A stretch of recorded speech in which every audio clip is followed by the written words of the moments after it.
André Marcília, queria te ouvir, Marcília, agora sobre isso, sobre a confirmação desse fato lamentável, né, que já esperávamos que fosse acontecer, a suspensão do X no Brasil e qual o impacto disso. Afinal de contas, com isso a gente se une àquela lista que a Ana Paula Henkel aqui no começo do programa trouxe de países que são regimes autoritários e que não permitem o funcionamento da rede social. O Brasil vai parar nessa lista. Que implicações a gente pode ter nisso? Qual a repercussão, a reação que você espera a partir de uma decisão tão drástica como essa que a gente está noticiando, Marcília? É muito triste. Eu acho que a gente já estava unido a esses países. Agora a gente talvez formalize essa união, né? Eu acho que a gente passa a constar oficialmente nessa lista de países que vivem sob autoritarismo formal. Veja, o que é preciso que se entenda o seguinte.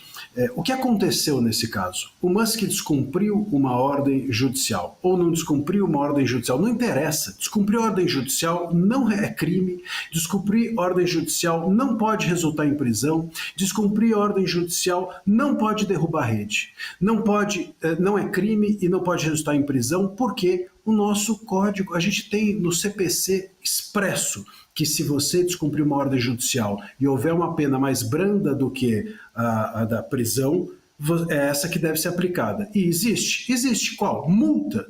Ponto. Então, se você descumpre uma ordem judicial, você tem que ser multado. Acabou. Fim de papo. E só. E não mais que isso. E é isso que é viver sob legalidade. A representante legal do Twitter foi ameaçada de prisão e de ser destituída da empresa. Quer dizer, viola-se não só a liberdade de expressão, a de ir e vir e a livre iniciativa ao mesmo tempo, numa decisão só. Com isso, houve, então, o gatilho do Musk de tirar a sua empresa do Brasil. Aí veio uma segunda discussão.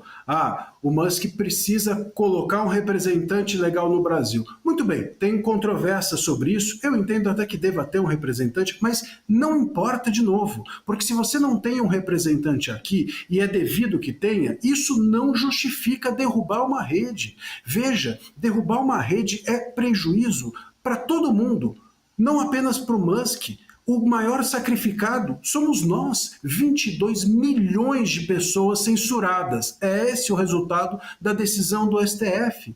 22 milhões de pessoas que trabalham nas redes sociais, que interagem nas redes sociais, advogados, jornalistas, políticos, veículos de comunicação que têm a sua audiência circulando por ali, que conseguem exercer, inclusive, o seu faturamento por publicidade, por conta da sua audiência, pessoas que se comunicam e etc, etc. Todas essas pessoas estão, a partir de agora, censuradas porque a rede cai. Bom, você precisa sempre, se você é um juiz, ter prudência. É por isso que chama jurisprudência. Você precisa dar uma decisão prudente, uma decisão proporcional. Você quer atingir o Musk? Ótimo, maravilha, ele descumpriu uma ordem, multa, ele não está no Brasil, nem tem representante, então intima legalmente e se ele não responder, multe, bloqueie recursos, sei lá, faça qualquer coisa que seja menos gravosa do que a você suspender um serviço de uma empresa que, embora privada,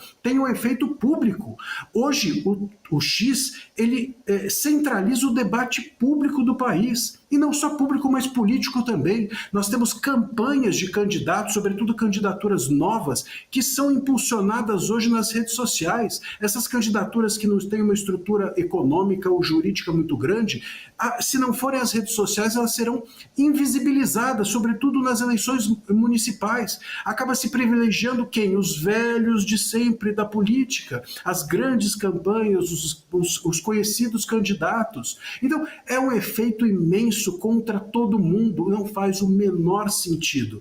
Uma intimação, inclusive, que é completamente irregular, porque você precisa, para uma obrigação de fazer, que é nomear um representante, você precisa fazer uma intimação pessoal, não foi feito, todo mundo tem que fazer isso, menos o STF. Bom, você tem que intimar uma carta rogatória, manda lá para fora, depois disso toma-se uma providência. E essa providência não pode ser suspender a rede, tem que ser qualquer outra menos gravosa que essa. Então, tudo irregular e nós, a população, acaba sendo punida. É lamentável, é fora da ordem e nos coloca, como você disse, numa lista de um regime, vamos dizer assim, para imitarmos os nossos governantes, nos coloca ao lado de alguns regimes desagradáveis.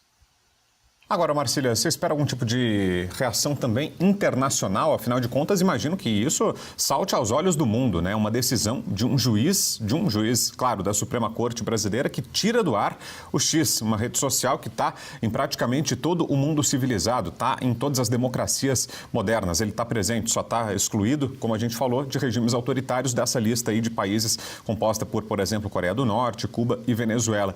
Será que isso pode trazer também os olhares do mundo para o que está acontecendo aqui no Brasil, que isso deixe de ser tratado como um problema da extrema-direita brasileira, da forma mais pejorativa, como isso é colocado sempre, mas algo que deixe de ser um problema nichado e se torne um drama nacional e que ganhe a proporção que isso deva ter também no campo internacional, que outros países passem a prestar mais atenção ao que está acontecendo aqui e a atuação do nosso judiciário, Marcília?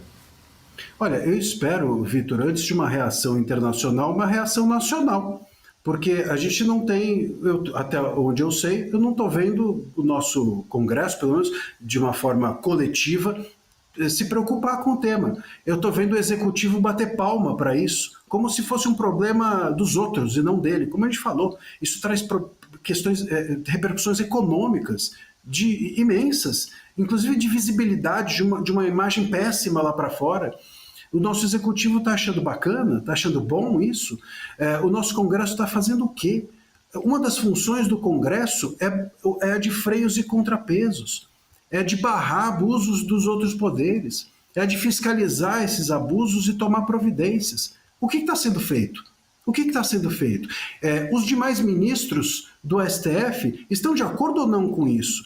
Me espanta uma decisão dessa. Veja, como é que você pode pensar numa decisão desse porte monocrática? Monocrática. Um juiz só determina isso e acabou?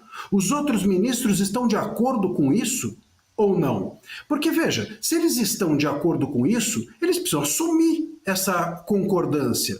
Por que inclusive, se eu fosse o ministro Moraes, eu levaria esse caso ao colegiado. Olha, uma decisão... Quantas decisões nós não temos hoje monocráticas que o ministro fala assim, que os ministros, todos eles, olha, isso aqui tem uma imensa repercussão, então eu vou submeter ao colegiado para respaldar, para referendar a minha decisão. Isso não vai acontecer? Qual decisão pode ser mais importante que essa para se levar ao colegiado se essa pode ser tomada monocraticamente? Bom, se isso pode ser feito por um juiz só, o que mais então vale a pena levar para o colegiado? Nada. Então, acabou, não precisa ter colegiado. Quer dizer, o ministro Moraes, até para que ele se poupe, até para que ele se preservasse, vamos dizer assim, ele deveria ter levado essa decisão ao colegiado, até para que o povo entendesse quem é quem ali, o que cada um pensa. Porque se todos estão de acordo, nós precisamos saber. Se há uma discordância e há um receio de demonstração de discordância de ministros do STF, nós precisamos também saber. Então, a falta até de cuidado nesse trâmite todo chama a atenção, Vitor, e eu espero que nós tenhamos sim uma repercussão internacional, mas sobretudo nacional.